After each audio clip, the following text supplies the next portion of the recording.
The joke landed at 7:42 on a Saturday night, somewhere between my mother's baked ziti and my best friend reaching across me to wipe sauce off my face with her thumb. Honestly, I told the table, Maya's practically my wife already. Everyone laughed. Maya didn't. She looked straight at me, her thumb still resting near the corner of my mouth, and asked, "What's stopping us?" That was the moment my entire family went silent. It was also the moment I realized I had made a serious mistake, though not for the reason you might think. My name is Lucas Bennett. I was 25 then, working as an electrician in Raleigh and living in a one-bedroom apartment that contained three good tools, one dying houseplant, and absolutely nothing Maya Reynolds hadn't either chosen, repaired, or complained about. The plant was hers.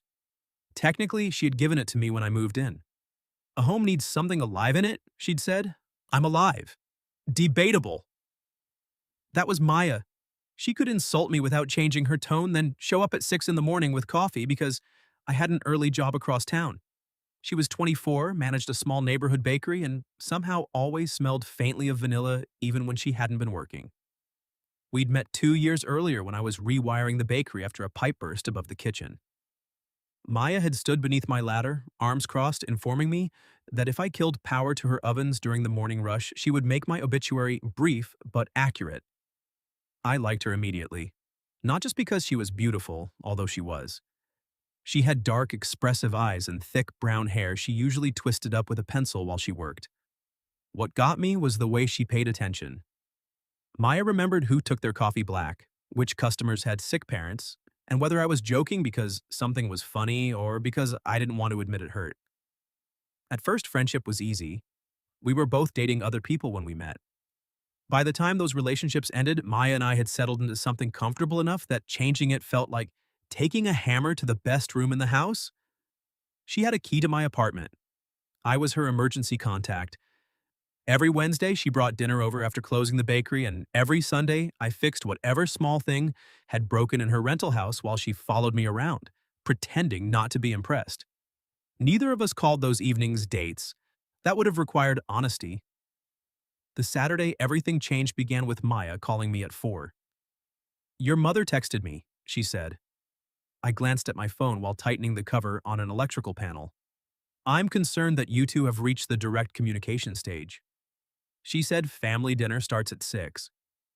I was planning to fake a work emergency. She anticipated that. "Apparently she has your supervisor's number." I sighed. "Of course she does." Maya laughed. "I'll pick you up at 5:30. "You weren't invited?" "Your mother sent me a picture of the place setting with my name on it." There was a pause. "Lucas?" "Yeah?" "Your family likes me more than they like you. They have poor judgment." She lowered her voice. "Wear the blue shirt." Then she hung up. I stood alone in that utility room, holding a screwdriver and smiling like an idiot. The blue shirt was one Maya had bought me after declaring that my closet looked like a hardware store had lost the will to live. I wore it because she asked, which probably should have told me something. When she pulled up outside my building, I opened the passenger door and stopped. Maya wore a green dress that ended just above her knees, simple gold earrings, and her hair down over her shoulders. I had seen her dressed up before. Weddings, birthday dinners, one disastrous New Year's Eve when she'd broken a heel and made me carry her 3 blocks. This felt different. Her gaze moved over my shirt and a slow smile appeared. "You listened. You sound surprised." "I've met you." I got in, still looking at her. She raised an eyebrow. "Is there a problem?" "No." "Then why are you staring?" I reached for the seatbelt. "Just trying to decide if that dress is appropriate for baked ziti." "Drive yourself next time." "You're driving." "Then walk." The banter was familiar. The heat? Underneath it wasn't. At a red light, her hand rested on the console between us. My fingers were only an inch away. Neither of us moved for several seconds. Then the light changed and Maya cleared her throat. My parents' house was already crowded when we arrived. My older sister, Jenna, opened the door and looked from Maya to me with an expression usually reserved for people who had missed something obvious. "You came together," she said. "We always come together," Maya replied. Jenna smiled. "Exactly." I should mention that my family had spent nearly a year pretending not to campaign for this relationship. My mother saved Maya's favorite wine. My father asked her opinion before buying my birthday gifts. My 8-year-old nephew had once drawn a picture of our future wedding, though he'd also included a dinosaur, so I questioned his reliability. Dinner was loud and comfortable. Maya sat beside me, her knee brushing mine beneath the table whenever someone made her laugh. She stole the crispy corner from my serving of ziti. I took the last garlic roll off her plate. At one point, my mother asked Maya whether she wanted the recipe. No need, I said.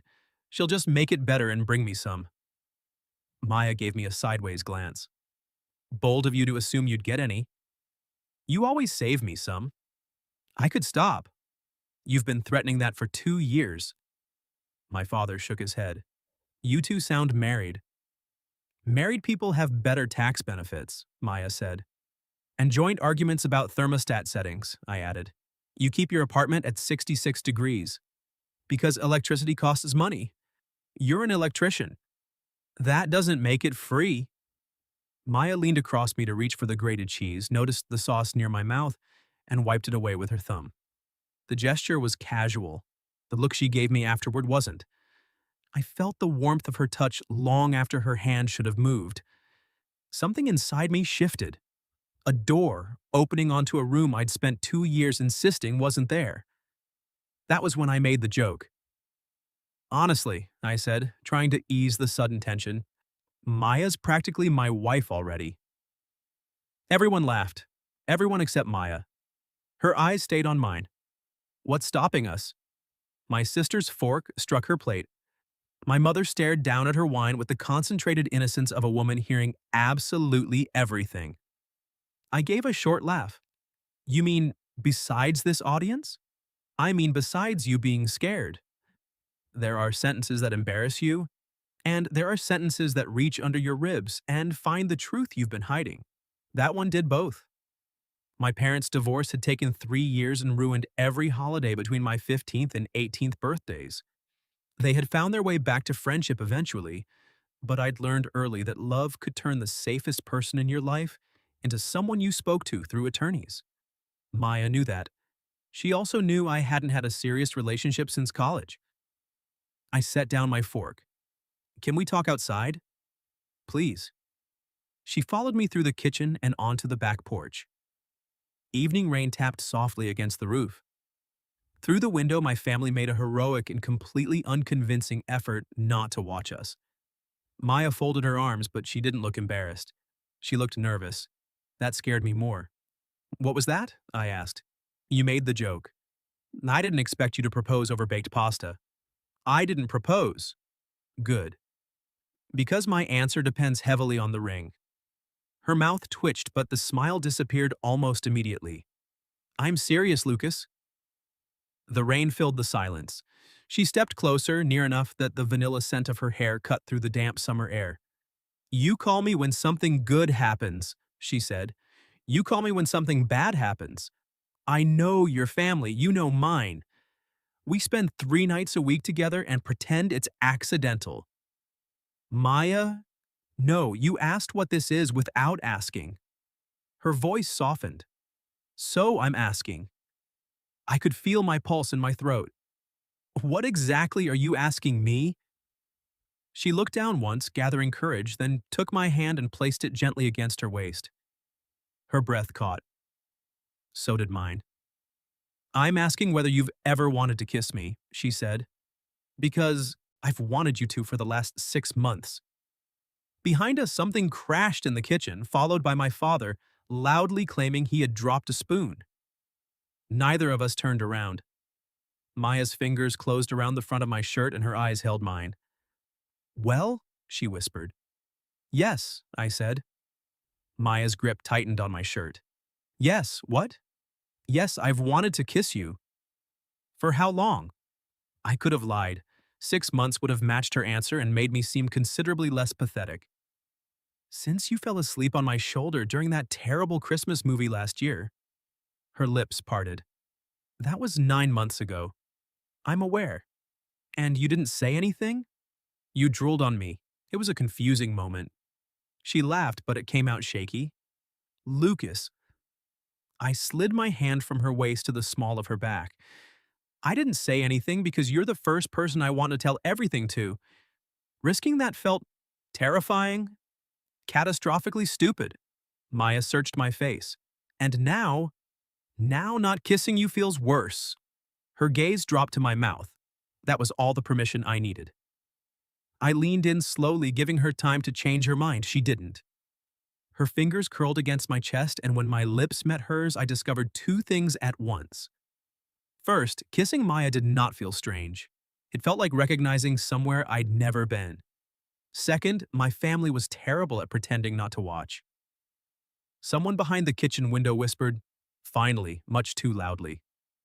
Maya laughed against my mouth. I did too, but neither of us pulled away. I kissed her again, longer this time, and she rose onto her toes as her arms went around my neck. Every Wednesday dinner, every late-night call, every accidental touch I had ignored came rushing back with a new meaning. When we separated, her cheeks were flushed. "Worth the 9-month wait?" she asked. "Ask me again," without 6 people pressed against the glass. The kitchen curtain dropped abruptly. Maya buried her face against my shoulder. "I can never come here again. My mother would hunt you down." "That's true." I rested my chin against her hair, holding her while rain whispered around the porch. The intimacy of it hit me almost as hard as the kiss. I had held Maya before when her grandmother died, when she'd slipped on ice, when she'd once insisted a horror movie wasn't frightening and then climbed halfway into my lap. This was different because we had chosen what it meant. She leaned back enough to see me. "What happens now?" "We go inside, where my family performs an interrogation prohibited by international law." "I mean with us." I glanced through the window. My father ducked behind the refrigerator. "With us, I take you on a date." "You've taken me to dinner 100 times. A real date. What makes it real?" "I pay." "You already pay whenever you lose an argument." "I wear the blue shirt." Her eyes warmed. "You're wearing it now." "Then we're halfway there." She traced one finger along my collar. "Tomorrow night?" "Tomorrow night." "And Lucas?" "Yeah? If you panic and try to pretend this didn't happen, I will tell everyone you cried during Paddington 2. That bear was wrongly imprisoned." "I'm serious." So was she. Beneath the teasing, I saw the fear she hadn't spoken aloud. Maya had taken the risk first. She needed to know I wouldn't make her regret it. I laced my fingers through hers. "I'm scared," I admitted, "but I'm not backing out." Her expression softened. "Good." Then she kissed my cheek, took my hand, and led me back into the house. My mother lasted 11 seconds before opening a bottle of champagne. By the time Maya drove me home, it was nearly midnight. We sat outside my building with the engine running and the radio low. Neither of us seemed willing to say goodnight. "This is weird," I said. Her head snapped toward me. "Bad weird?" "No. More like I'm sitting beside the same woman I've known for 2 years, except now I know how she tastes." Maya looked through the windshield, hiding a smile. "That was almost smooth." "Thank you. The delivery needs work. I'll practice before tomorrow." "With whom?" Her tone was light, but I heard the question beneath it. I reached across the console and took her hand. "Only you." Maya turned back to me. The streetlight caught the gold flecks in her eyes. For once, neither of us made a joke. I lifted her hand and kissed her knuckles. "7 tomorrow?" I asked. "7." I got out, shut the door, then bent toward the open window. "Just to clarify, am I allowed to kiss you goodnight?" "You had your chance." She started to raise the window. I caught the top of the glass. "Cruel." Maya grinned, leaned across the passenger seat, and crooked one finger. I bent closer. She kissed me quickly, then pulled away before I could deepen it. "7," she repeated. She drove off while I stood on the curb smiling after her. I slept badly. Not because I regretted anything, because my brain kept replaying the porch. The weight of her hand against my chest, the softness of her mouth, the fact that she had wanted me for 6 months while I'd spent 9, convincing myself I was protecting our friendship. By noon the next day, I had changed our dinner reservation twice. At 2, Maya texted, "You know I can see when you modify the calendar invite, right?" I stared at my phone. Why are you monitoring the calendar? Because watching you have a nervous breakdown is my love language. My heart stopped on one particular word. Before I could decide whether she meant anything by it, another message appeared. Stop planning. Pick me up at the bakery at 7. At 6:58, I parked outside Sweet Laurel carrying flowers, not roses. Maya hated roses. I'd bought sunflowers because she once told me they looked stubbornly cheerful. The bakery was dark except for the lights above the front counter. I knocked and Maya appeared from the kitchen in black jeans and a soft cream sweater. Her hair was down again. She unlocked the door, saw the flowers, and went still. You remembered. I handed them over. Stubbornly cheerful. Her eyes lifted to mine. That was a year ago. I remember things. I know. She stepped closer. It's one of your more dangerous qualities. Before I could answer, she kissed me. No audience this time. No family, no laughter, no rain. Just Maya's hand against my jaw and the faint warmth of the bakery around us. I set one hand on the counter behind her and the other at her waist, drawing her close. She tasted like cinnamon. When we finally broke apart, I glanced at the empty display cases. Have you been eating the inventory? Quality control. Very professional. I'm the manager. Corruption at the highest level. She smiled and held up a picnic basket. I changed the plan. 10 minutes later, we were sitting on the bakery roof beneath strands of patio lights Maya used during summer events. She had packed sandwiches, fruit, 2 slices of chocolate cake, and the same wine my mother had served. This is your idea of letting me plan the date? I asked. I've seen you plan. Intervention was necessary. We sat side by side on an old quilt, shoulders touching as evening settled over the city. It should have felt like every other meal we'd shared. It didn't. Maya kept looking at me when she thought I wouldn't notice. I kept finding excuses to touch her, my knee against hers, my fingers brushing hers when I passed the wine. After we ate, she stretched out on her back to look at the sky. I lay beside her. Are you nervous? She asked. Very. Me too. That surprised me. You seem calm. I manage 40 custom orders every Saturday before breakfast. I'm good under pressure. This is pressure? She turned her head toward me. You matter more. The humor left her voice and something in my chest tightened. I rolled onto my side. You matter more too. That's the problem. Maya. If this goes badly, I don't just lose someone I dated. I lose my best friend. I brushed a strand of hair from her cheek. Then we don't treat this casually. Her gaze searched mine. What does that mean? It means I'm not seeing anyone else. I don't want to. Neither do I. It means if I get scared, I tell you instead of disappearing into my own head. That one sounds difficult for you. Extremely. She smiled faintly. And if it works? I looked at her under those warm rooftop lights, at the woman who knew every version of me and had still asked what was stopping us. Then maybe the joke wasn't a joke. Maya's breath caught. I kissed her before fear could make me take it back. This kiss was slower. Her fingers slid into my hair and she drew me down until there was no space between us. When my hand settled at her hip, she made a soft sound that erased every coherent thought I had. Then her phone rang. Maya ignored it. It rang again. Someone's persistent, I murmured against her lips. They'll recover. The third call made her sigh. She reached for the phone, glanced at the screen, and all the warmth left her face. What is it? I asked. She silenced the call. Nothing. I knew her too well for that. Maya. She sat up, wrapping her arms around her knees. For several seconds, she stared across the rooftops. Then she looked at me. My lease ends in 6 weeks, she said. And before you kissed me last night, I was planning to move to Boston. For a moment, all I heard was traffic below us. Boston, I repeated. Maya nodded. As in Massachusetts? No, the secret second Boston outside Durham. You're making jokes. So are you. Because I'm trying not to react badly. Her eyes narrowed. How badly? I sat up and moved to the edge of the quilt, needing distance before I said something unfair. You've been planning to leave and you never told me. I wasn't sure it would happen. That's not the same as not planning. I applied to a bakery there 4 months ago. Their pastry director is opening her own place and asked me to help run it. 4 months? You'd started seeing that woman from the gym. Dana and I had 3 dates. How was I supposed to know that? You don't discuss women with me.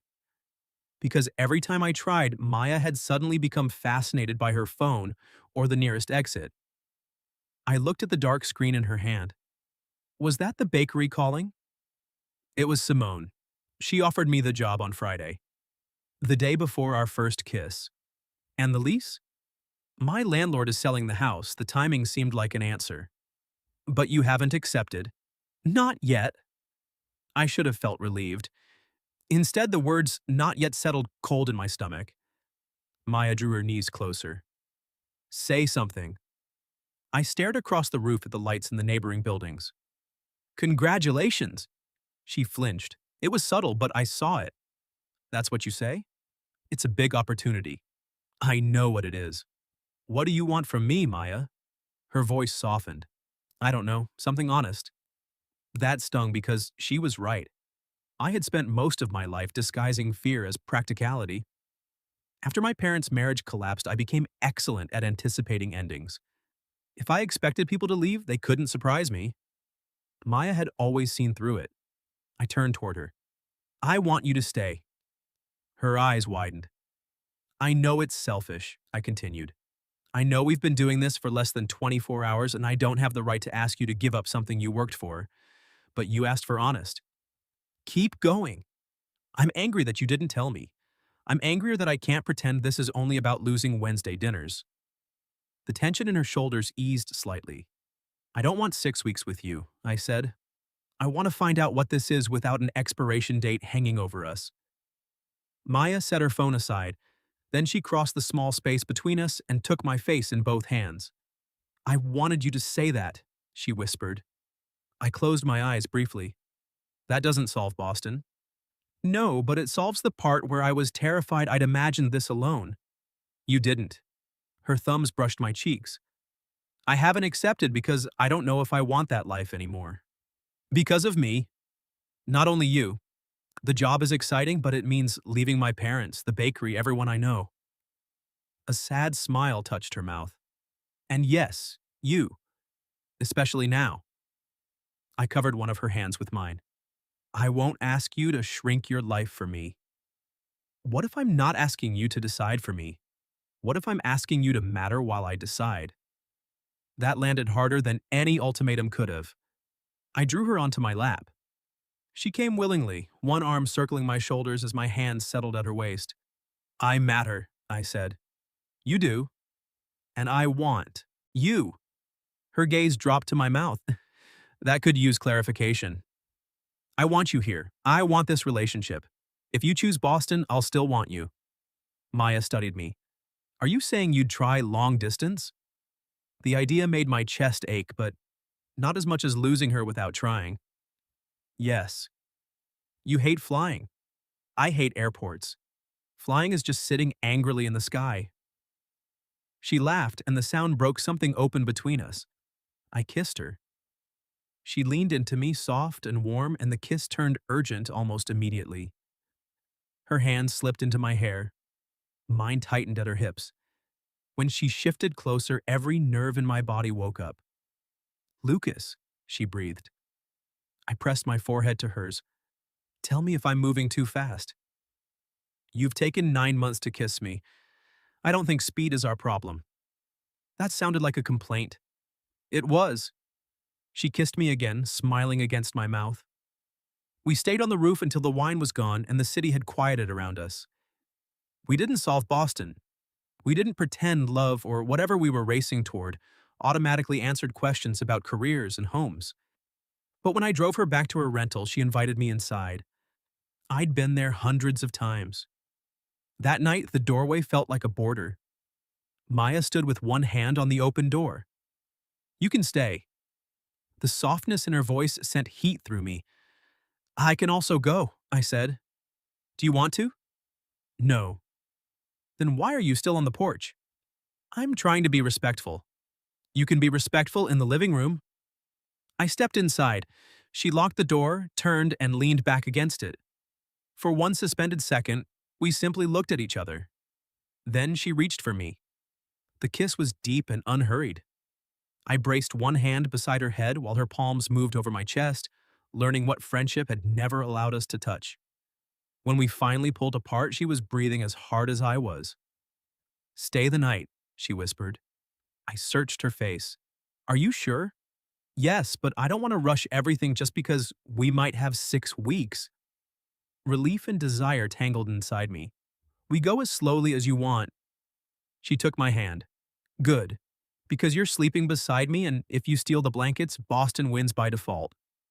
"I don't steal blankets. You also claim not to snore." "I don't. You scared my cat once." "Your cat is emotionally unstable." Maya led me upstairs, laughing. We changed separately, then lay beneath her quilt in borrowed clothes, facing each other in the dark.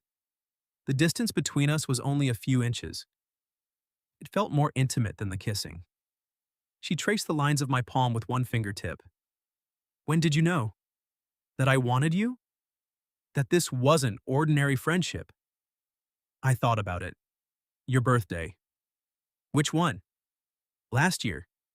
Everyone left the bar, but you stayed with me on the sidewalk because I'd gotten that call about my dad's biopsy."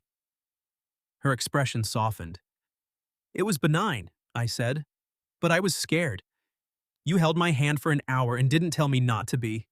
You hated when people said that." "You knew." "I know you." "Exactly." Maya lifted my hand and pressed her lips to my palm. "My turn," I said. "When did you know?" "The Christmas movie." "The drooling incident?" "I woke up before you did. You were holding me like it was the most natural thing in the world." Her voice dropped. "I wanted it to be."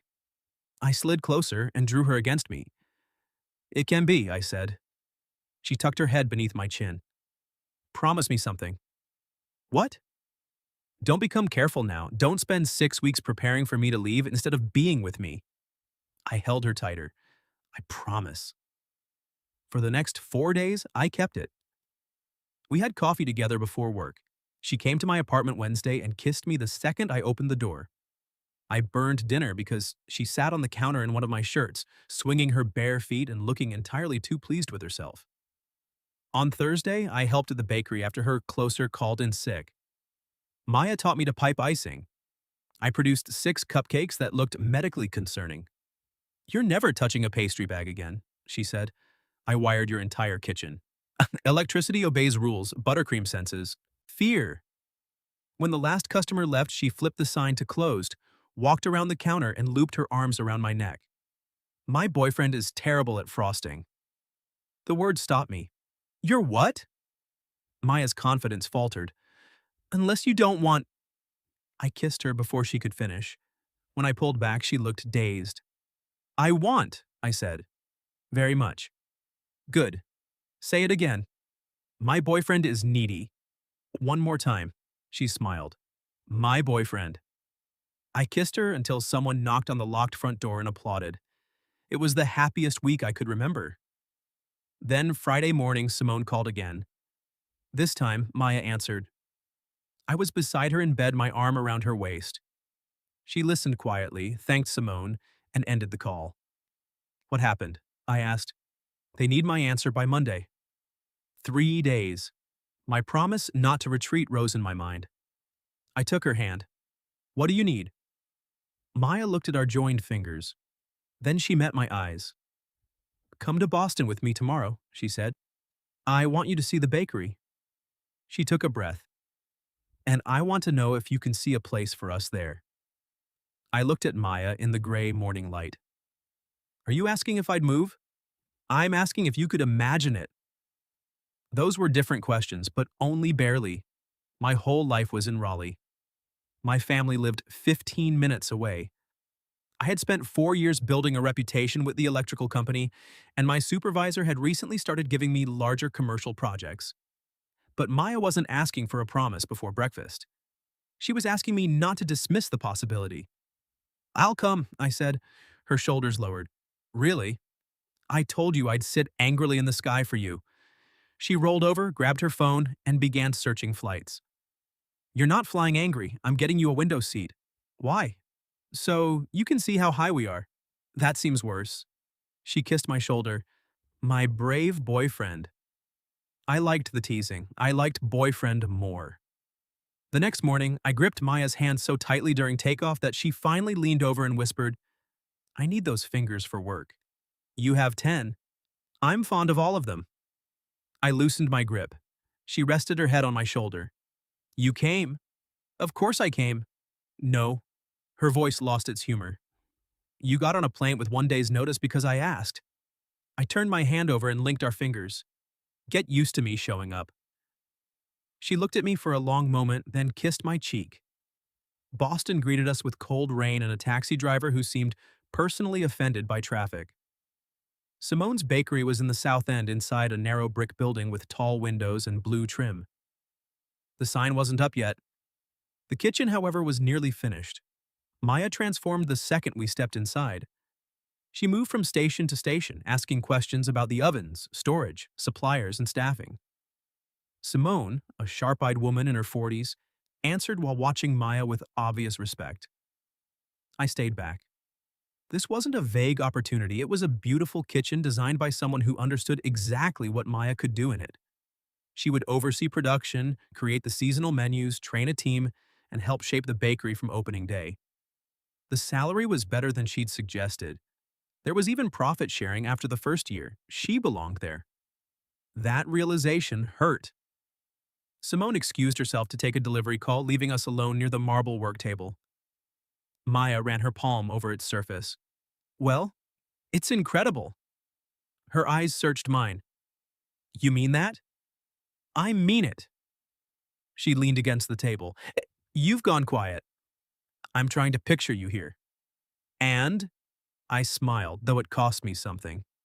You're already arguing with the supplier at 6 in the morning. Accurate. You've reorganized everything twice. Only twice? You pretend you don't care about reviews, then memorize every word. She came closer. Where are you in this picture? That was the question beneath the entire trip. I looked through the windows at the unfamiliar street. I don't know yet. Maya's expression closed slightly. But I'm trying to see it, I added. Simone returned before Maya could respond. For the next hour, we toured the rest of the building. There was a tiny office upstairs and an unfinished roof deck with a view of chimney tops and church spires. Maya walked to the railing. It could be beautiful, she said. It already is. She caught me looking at her. A smile tugged at her mouth. That was smooth. I've been practicing. With whom? I stepped behind her and wrapped my arms around her waist. Only you. The tension eased from her body as she leaned back against me. Below us, the city moved through the rain. I rested my cheek against her hair and let myself imagine ordinary days here. Maya coming home dusted with flour, me complaining about parking, both of us learning a new city together. The image was frightening. It was also possible.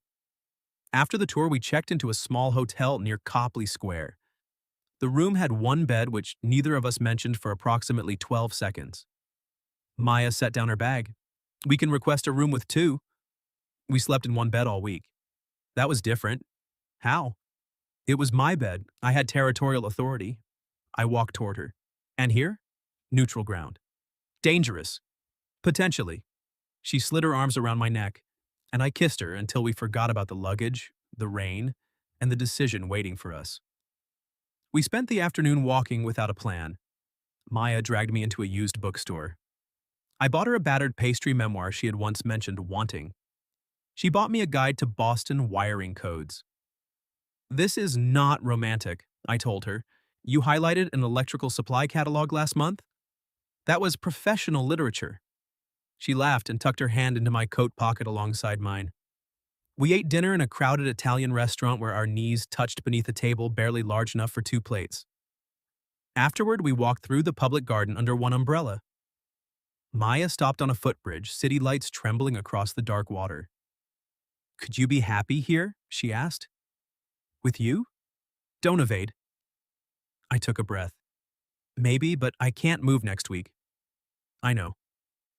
I'd need to transfer my license, finish my current jobs, talk to my company. My family is in Raleigh. I know that too. And we've been together for 7 days. Her face tightened. You think this is too fast? Moving 600 miles? Yes.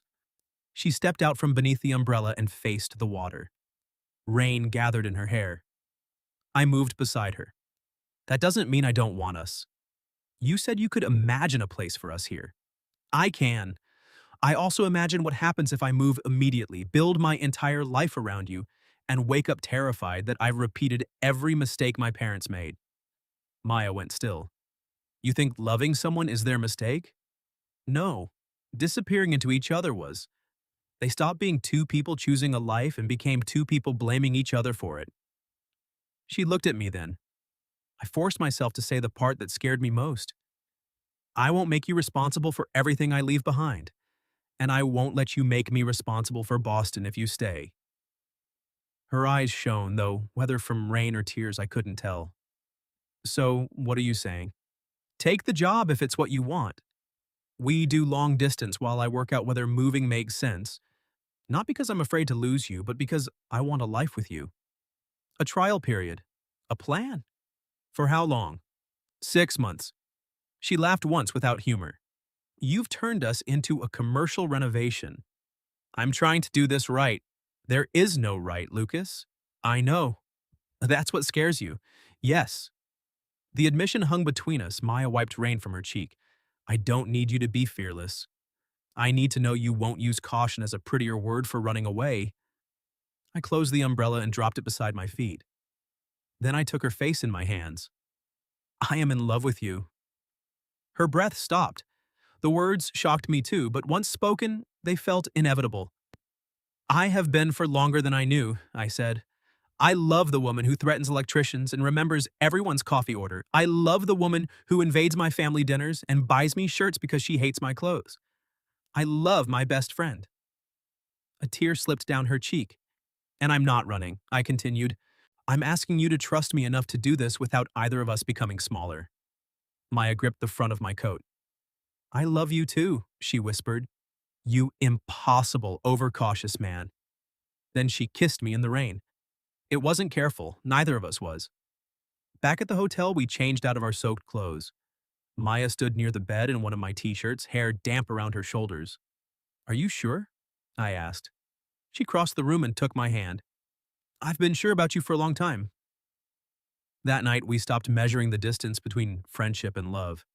We moved slowly, laughing when nerves made us clumsy, checking in with each other until tenderness replaced uncertainty. Afterward, Maya lay against my chest while I traced circles over her back. 6 months, she murmured. Maximum. And you'll visit? Try to stop me. You hate flying. I've heard. She lifted her head. And if after 6 months you can't see yourself here?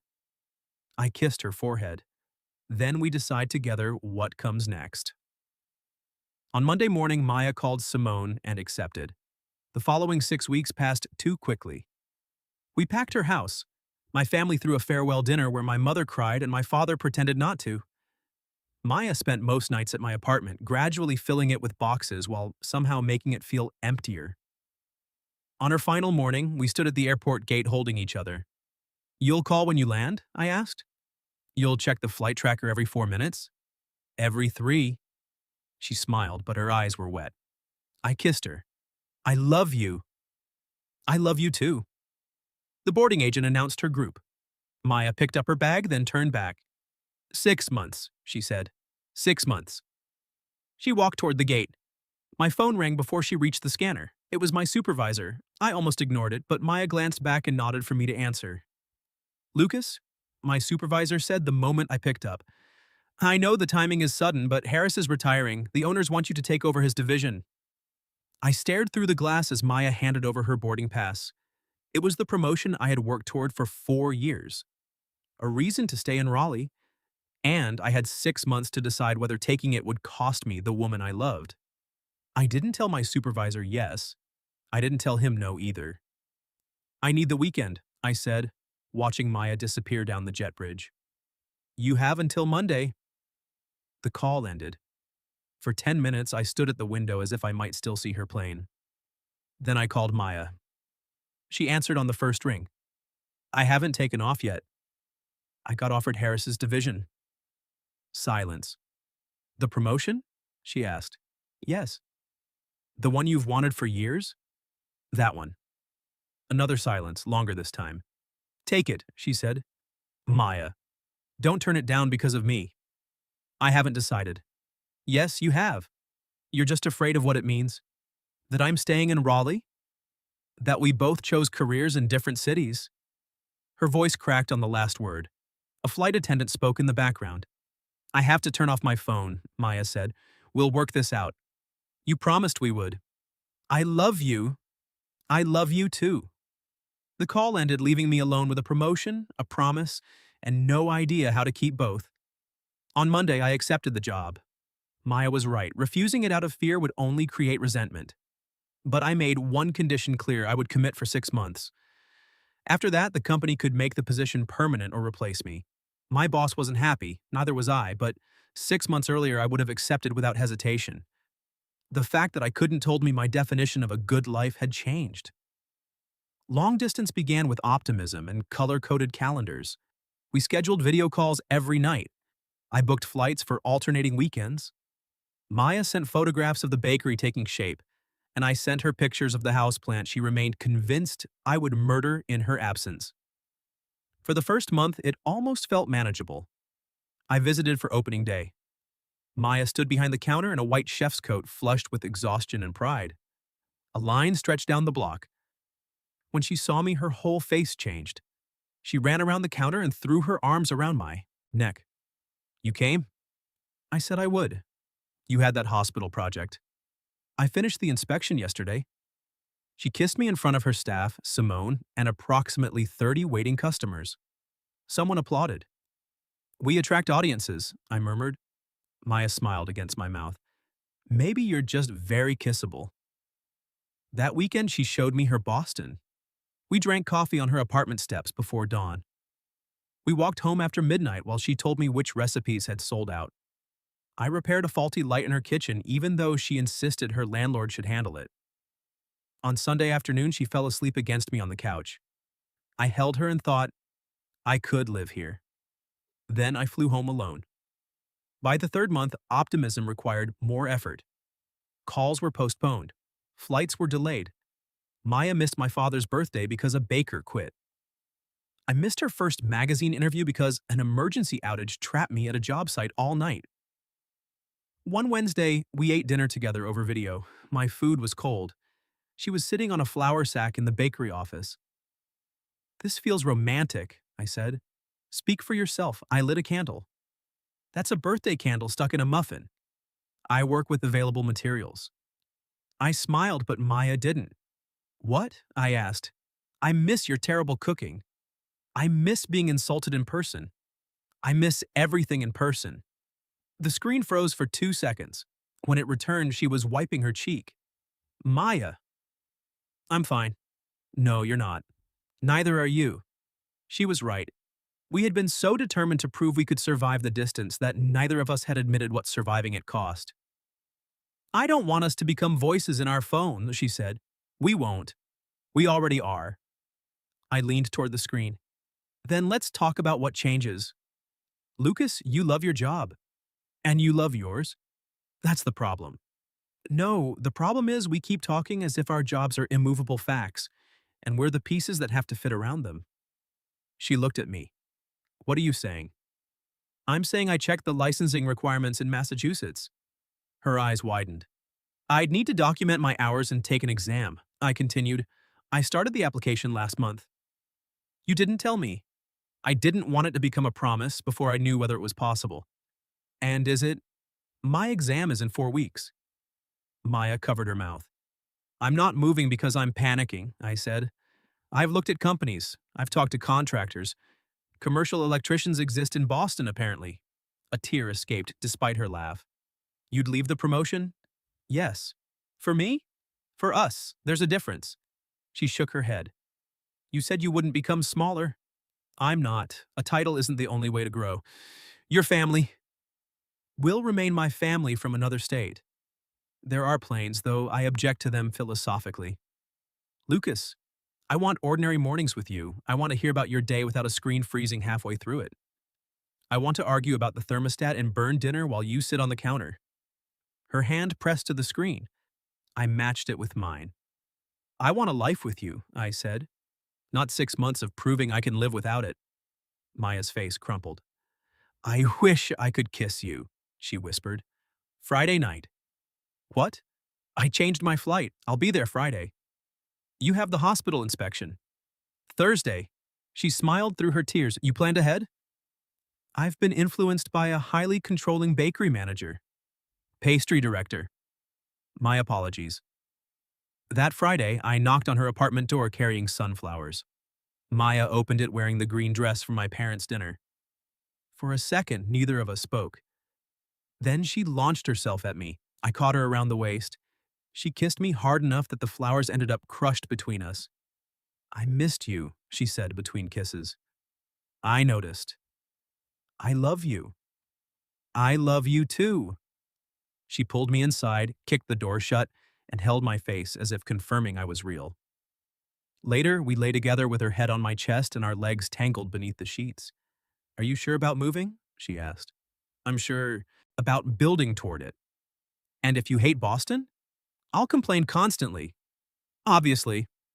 Then we'll decide what comes next. Together. She traced a small circle over my heart. I could come back to Raleigh eventually. I know. Simone and I have talked about a second location someday. That could be years. It could. I kissed the top of her head. For now, it's my turn to come to you. I passed the licensing exam. 6 months after Maya boarded that first flight, she stood waiting outside her apartment as I pulled up in a rented moving truck. My father was driving.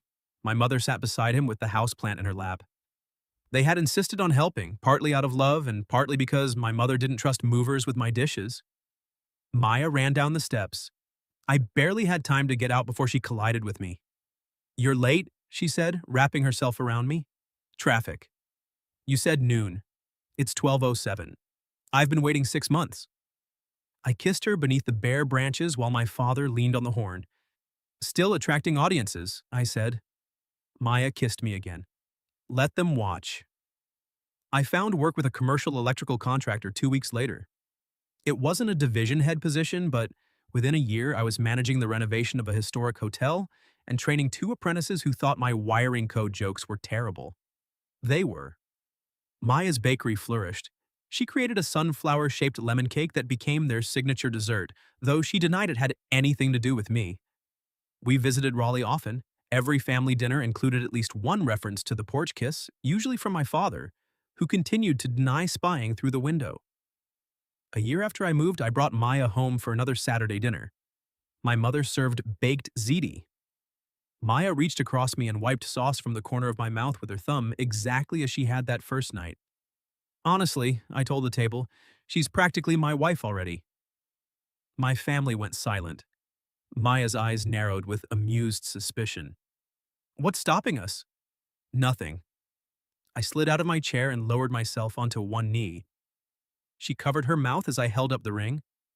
You stole my line, she whispered. I improved the timing. She was laughing and crying when she said yes.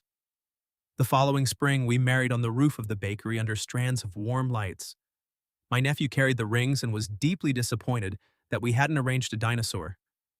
At the reception, Maya stood in my arms with her forehead against mine, her wedding ring catching the light.